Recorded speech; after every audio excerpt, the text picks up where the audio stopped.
Ô Marie conçue sans péché,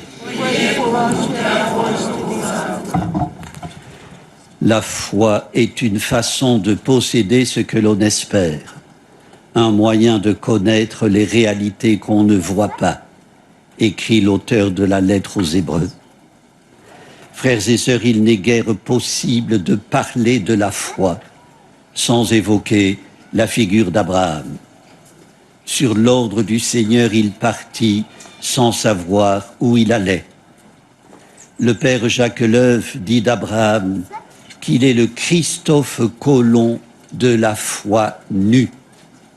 Nue parce qu'à la différence de Moïse, à qui Dieu a donné la Torah, c'est-à-dire une orientation au sens du mot en hébreu, Abraham avance là où il n'y a aucun chemin, à travers un désert, vers un pays dont Dieu lui indiquera jour après jour la direction.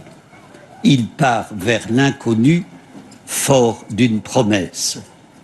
La première confession de foi d'Israël commence par cette parole « Mon père était un araméen errant ».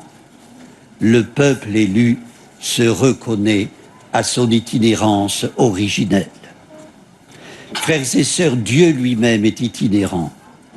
L'arche de l'Alliance, tabernacle de sa présence, accompagne la marche du peuple dans le désert. Prétendre assigner Dieu à résidence est fallacieux et illusoire. Ne faites pas confiance à des paroles mensongères, dit le prophète Jérémie à propos du temple dans sa diatribe contre ceux qui en assurent le service.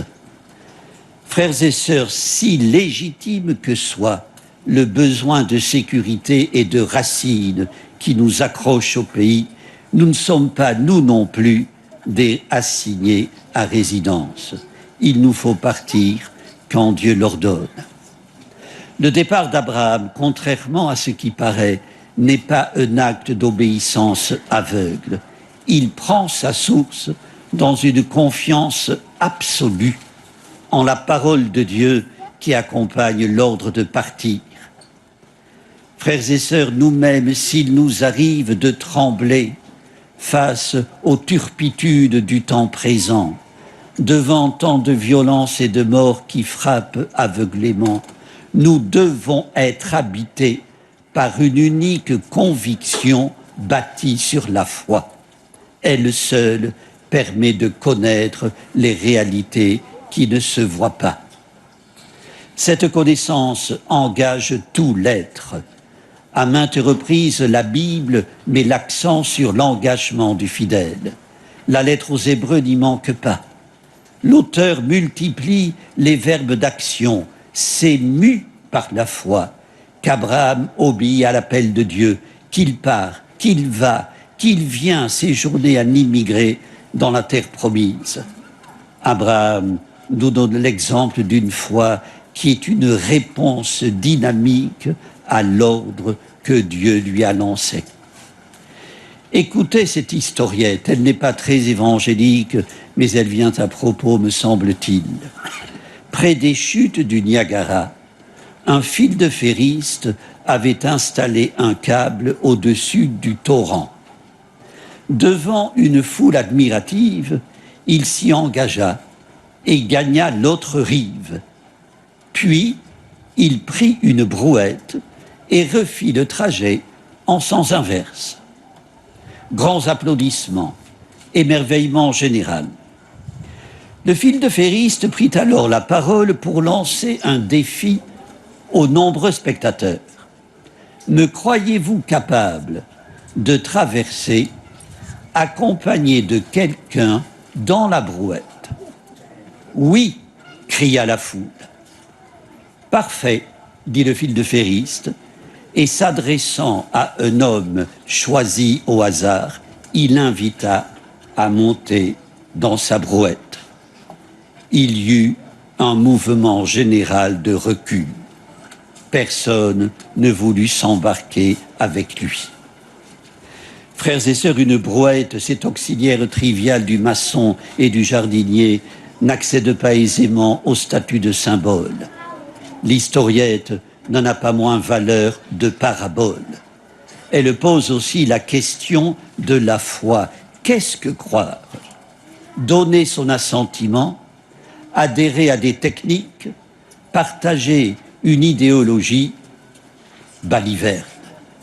Cet arsenal ne relève que de la conviction.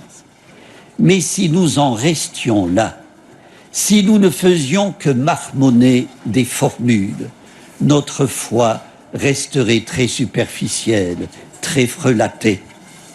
Frères et sœurs, croire, c'est aller de l'avant, s'engager.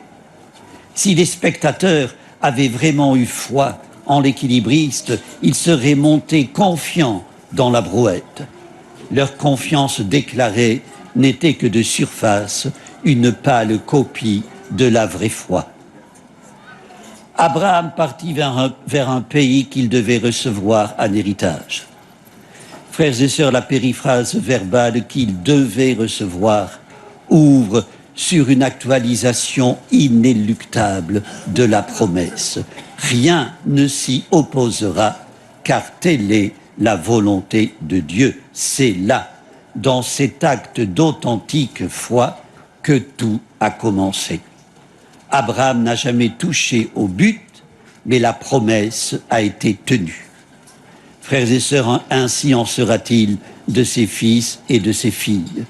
Avec lui, continuons la même route. Jésus n'en prend pas d'autre.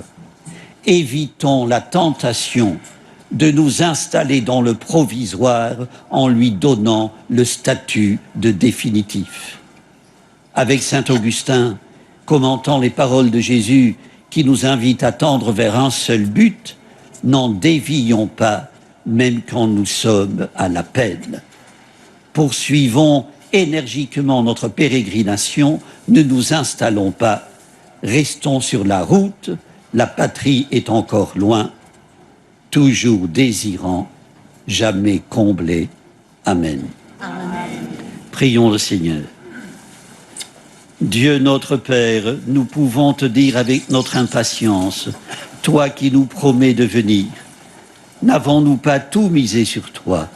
Sois toi-même notre assurance lorsque vient le doute, sois toi-même notre courage lorsque vient la tentation de nous assoupir. Nous te le demandons par Jésus, le Christ, notre Seigneur. Amen. Le Seigneur soit avec vous. Et avec votre esprit. Que Dieu Tout-Puissant vous bénisse, le Père, le Fils et le Saint-Esprit. Amen. Notre-Dame de Lourdes, Sainte Bernadette,